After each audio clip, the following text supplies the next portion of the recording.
কথাগুলো মন দিয়া শুনবেন। এক শুটকির দোকানদার, সে জানতো তার দোকানে একটা বিড়াল আছে, তবুও সে শুটকিটাকে সেইফে না রাইকা বিড়ালের সামনেই রাখলো এবং বিড়ালটাকে ওয়ার্নিং দিল, দেখ বিড়াল, তুই যদি শুটকিটা খাস তাহলে তোকে 50টা বেদ দেওয়া হবে। তখন বিড়াল বলল, তোমার মতো এই ফালতু লোকের আইন আমার ঠেঙ্গেও মানে না। আমার প্রিয় জিনিস আমার সামনে রাখবা, আবার আমাকে ওয়ার্নিংও দিবা?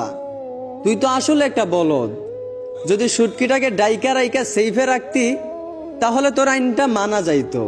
ঠিক তেমনি আমাদের সমাজে কিছু মানুষ আছে যারা জানে যে দেশে পুরুষ আছে, তবুও তারা তাদের মেয়েদেরকে পর্দায় না রাইকা ছেলেদের সামনে বেপর্দায় চলাফেরা করায়। আবার তারা ছেলেদেরকে ওয়ার্নিং দেয়, ইপটিজিং করলে 6 মাস 1 বছরের জেল হবে। তো যারা এই ধরনের আইন করো তাদের উদ্দেশ্যে বলতে চাই, হয়তো তোমরা সমাজের নারীদেরকে পর্দায় থাকার শিক্ষা দেন, নয়তো শুটকিওয়ালার মতো এইরকম ফালতু আইন দিয়ে নিজেকে বলদ প্রমাণ করবেন না। ধন্যবাদ।